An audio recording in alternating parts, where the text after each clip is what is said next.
네, 말씀과 함께 교재 92페이지입니다. 6장에서 스가랴는 내 병거에 대한 환상을 봅니다. 내 병거는 여호와의 명을 받아 세상을 두루 감찰하는 일을 합니다.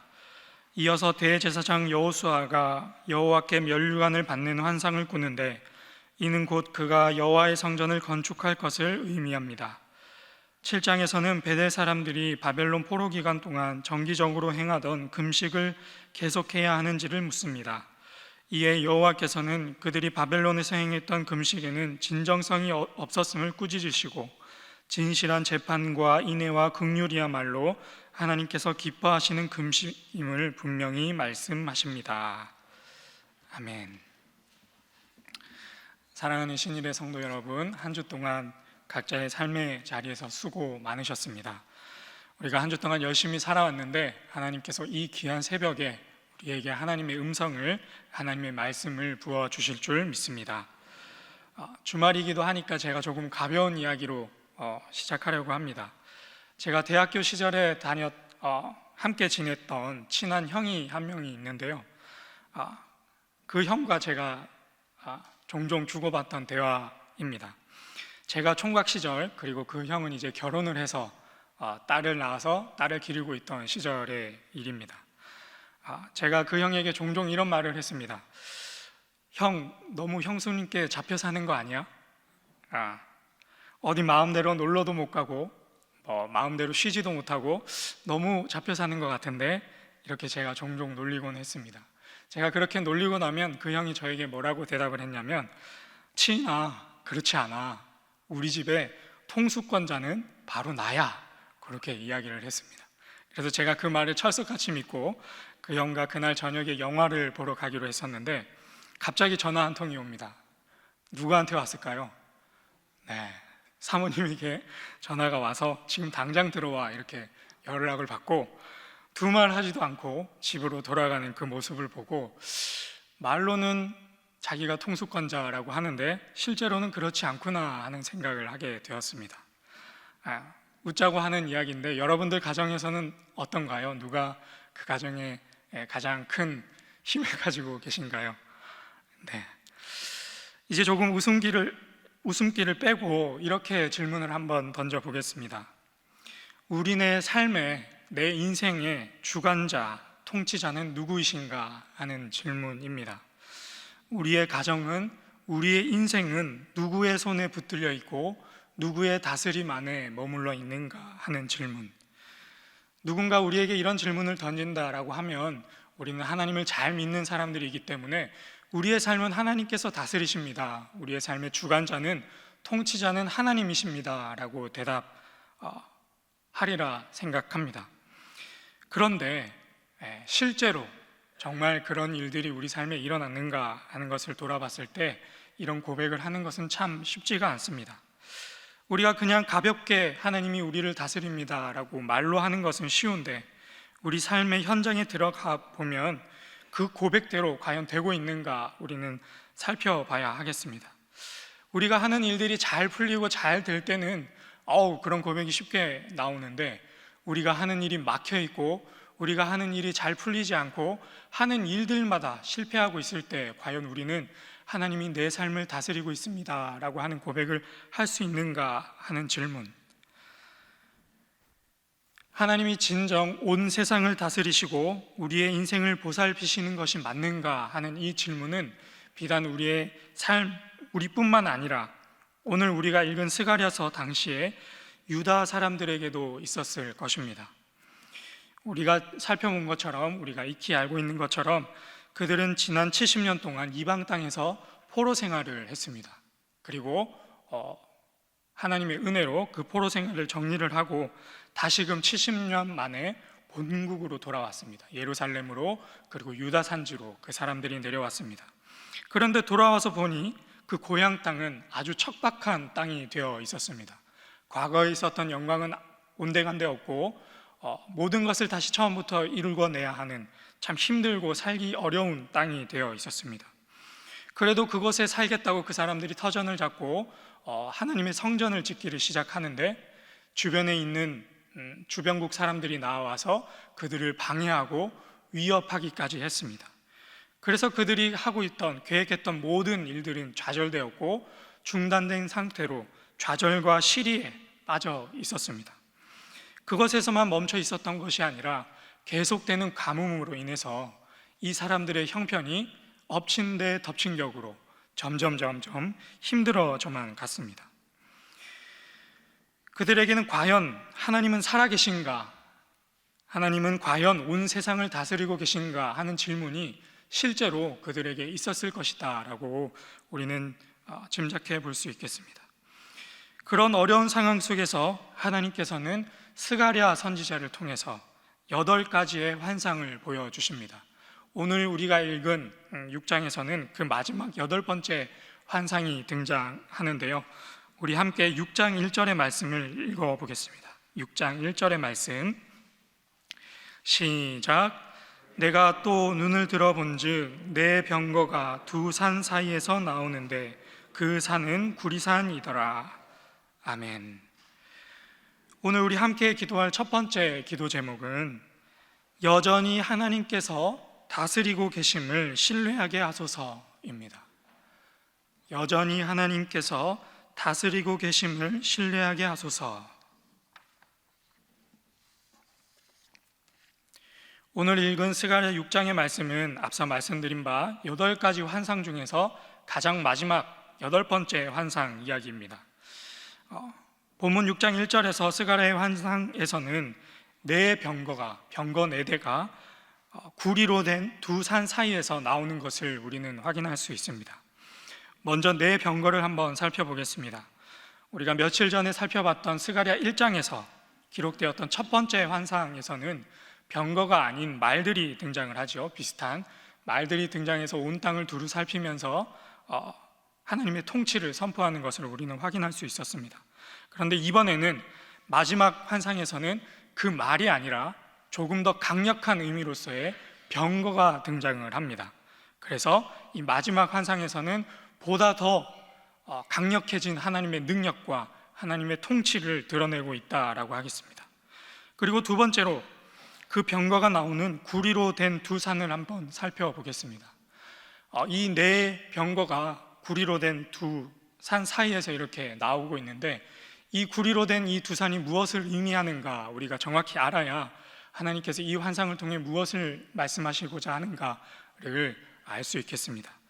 이 구리로 된 두 산은 예전에 화려했던 솔로몬 성전의 야긴과 보아스라고 하는 그 성전의 두 기둥을 뜻합니다. 그 야긴과 보아스라고 하는 그 성전의 두 기둥은 구리로 되어 있었는데 하나님께서는 지금 그 이야기를 하고 계신 것입니다. 그리고 이 네 병거는 그 두 산 사이에서 나와서 북쪽으로 가고 남쪽으로 가고 온 세계를 두루 다닙니다. 그러니까 지금 이 환상은 온 세상을 성전으로 삼고 계시는 그 하나님께서 그 성전을 두루 살피시면서 하나님의 통치를 말하고 있는 환상이라고 하겠습니다. 예루살렘의 몰락으로 무너진 성전으로 시리와 절망에 빠져 있는 유다 사람들은 그들이 생각하기엔 고작 솔로몬 성전에 갇혀 있는 하나님으로 그렇게 생각했지만, 하나님은 이 환상을 통해서 저 높은 두 산을 야긴과 보아스 삼으시고 온 세상을 통치하고 계심을 이 환상을 통해 그 시리와 절망에 빠져 있는 이스라엘 사람들에게, 유다 사람들에게 보여주고 계신 것이지요. 이제 이 환상 뒤에 하나님께서는 다시금 스가랴 선지자에게 말씀하십니다. 6장 9절부터 15절까지의 말씀. 대제사장 여호수아에게 면류관을 씌워라. 싹이라 이름하는 사람이 이제 다시금 일어나 여호와의 성전을 건축하리라. 먼 곳에서 사람들이 나와서 여호와의 전을 건축하리라. 계속된 가뭄 속에서 식량난에 허덕이고 있고, 옆에서 성전 공사를 방해하고 있고 자신들을 위협하고 있는 이들로부터 극심한 어려움을 겪고 있는 유다 사람들에게 주시는 하나님의 선물과도 같은 환상 이야기라고 하겠습니다. 하나님께서 너희를 다스리시고 너희의 성전이 다시금 회복되리라. 하나님께서 너희를 다스리시고 너희의 성전이 다시 회복되리라.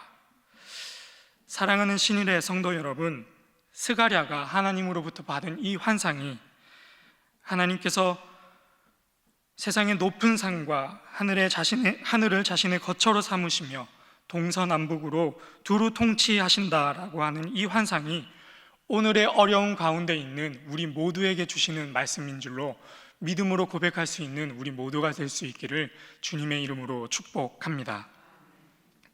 두 번째 말씀을 함께 살펴보겠습니다. 함께 7장 1절의 말씀을 읽겠습니다. 7장 1절의 말씀 시작.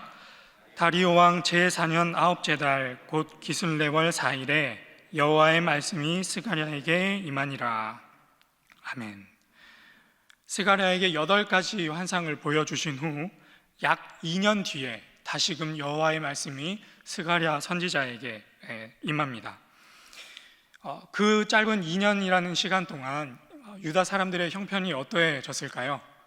네, 유다 사람들의 형편이 퍽 나아졌습니다. 주변국의 방해로 중단됐던 성전 건축이 하나님의 말씀대로 다시금 재개되게 되었습니다. 그래서 온 나라에 활기가 이제 돌고 있는 시절이라고 생각해 보면 되겠습니다.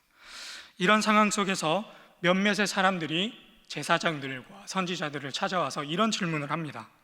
우리가 지난 여러 해 동안 5월마다 매해 5월마다 금식을 행하였는데 이 금식을 우리가 앞으로도 행하는 것이 맞습니까? 라고 이렇게 질문을 던집니다. 이 사람들은 왜 금식을 했는가? 우리가 먼저 살펴봐야겠죠.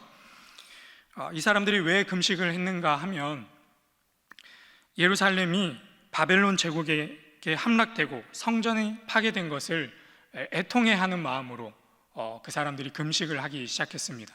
이 파괴된 날짜가 5월 중에 있었는데 우리나라로 치면 7월과 8월 그 사이에 있었는데 그때마다 이 사람들이 그것을 기억하면서 금식을 행했던 것이죠. 그래서 이제 성전이 점점 완공되어 가고 있으니까 이 사람들이 제사장들과 선지자들에게 나와서 우리가 잘 되고 있는데 우리가 금식하는 것이 맞습니까? 라고 질문을 하는 것이죠. 이렇게 질문을 던지니까 하나님께서는 이렇게 대답하십니다. 내가 너희에게 금식을 요구한 적이 없는데, 이렇게 대답을 하고 계신 것이죠. 내가 너희에게 금식을 요구한 적이 없는데 라고 대답을 하십니다. 그러고 나서 하나님께서 7장 8절에서 12절까지의 말씀을 던져주시는데 우리 함께 7장 8절에서 12절까지의 말씀을 한 목소리로 읽어보도록 하겠습니다. 7장 8절에서 12절까지의 말씀 시작. 여호와의 말씀이 스가랴에게 임하여 이르시되 만군의 여호와가 이같이 말하여 이르시기를 너희는 진실한 재판을 행하며 서로 인애와 긍휼을 베풀며 과부와 고아와 나그네와 궁핍한 자를 압제하지 말며 서로 해하려고 마음에 도모하지 말라 하였으나 그들이 듣기를 싫어하며 등을 돌리며 듣지 아니하려고 귀를 막으며 그 마음을 금강석 같게 하여 율법과 만군의 여호와가 그의 영으로 옛 선지자들을 통하여 전한 말을 듣지 아니하므로 큰 진노가 여호와께로부터 나왔도다. 아멘. 이제 삶의 형편이 나아지고 하나님의 그 8가지 환상처럼 자기네들의 삶의 형편이 나아지고 그 일들이 진행되고 나자 그들이 하나님께 묻는 것이죠. 우리가 금식을 계속하는 것이 맞습니까? 라고 이렇게 질문을 했을 때 하나님께서 뭐라고 말씀하시냐면 조금 뜬금없는 이야기를 하십니다. 그냥 이렇게 살아라 라고 말씀하시는 게 아니라 과거에 있었던 그들의 조상들의 행위, 그것들을 고발하고 계신 것이죠. 그들이 어떻게 했는가? 그들은 진실한 재판을 하지 않았고 서로 인애와 긍휼을 베풀지 않았고 과부와 고아와 나그네와 궁핍한 자를 압제하였고 서로 마음에 해하려고 도모하였다라고 말씀하고 계신 것이죠. 오늘 우리가 읽은 6장과 7장까지의 말씀의 본문의 흐름을 우리가 잘 살펴보면 이 흐름이 참 의미가 있구나 하는 것을 발견하게 됩니다.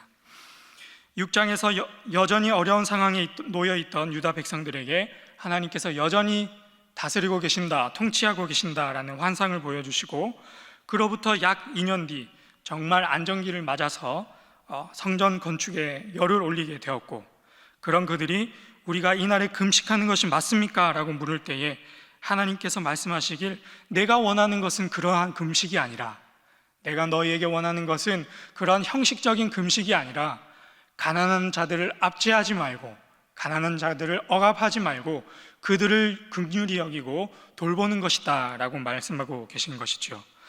그래서 오늘 우리 함께 기도할 두 번째 기도 제목은 목숨을 다하여 하나님을 사랑하고 뜻을 다하여 이웃을 사랑하게 하옵소서입니다. 목숨을 다하여 하나님을 사랑하고 뜻을 다하여 이웃을 사랑하게 하옵소서. 네. 말씀을 정리하겠습니다. 사랑하는 친일의 성도 여러분, 우리가 힘들고 어려운 상황에 놓여 있을지라도 하나님께서 스가랴 선지자를 통해 보여주신 그 환상처럼 여전히 하나님께서 우리의 삶을 돌보시고 온 세상을 주관하고 계심을 믿음으로 고백할 수 있는 우리 모두가 될 수 있기를 바랍니다. 또한 우리가 힘들 때나 어려울 때나 잘 될 때나 잘 되지 못할 때나 하나님께서 우리에게 주신 말씀을 기억하고 하나님을 사랑하고 또한 우리의 이웃을 사랑하는 믿음의 모든 권속들이 되기를 주님의 이름으로 축복합니다. 우리 이 시간 함께 이 두 가지 기도 제목을 놓고 기도하겠습니다. 하나님, 우리 삶의 모든 순간을 하나님께서 다스리고 계심을 우리가 믿음으로 고백하게 하여 주시옵소서. 하나님, 우리가 목숨을 다하여 하나님을 사랑하고 뜻을 다하여 이웃을 사랑하게 하여 주시옵소서. 그리고 내일 있을 주일 예배와 말씀 준비하시는 위임 목사님을 위해 또한 오늘 봉사하시는 모든 사역들을 위해 함께 기도하겠습니다. 주여 믿습니다. 주여 믿습니다. 주여 믿습니다.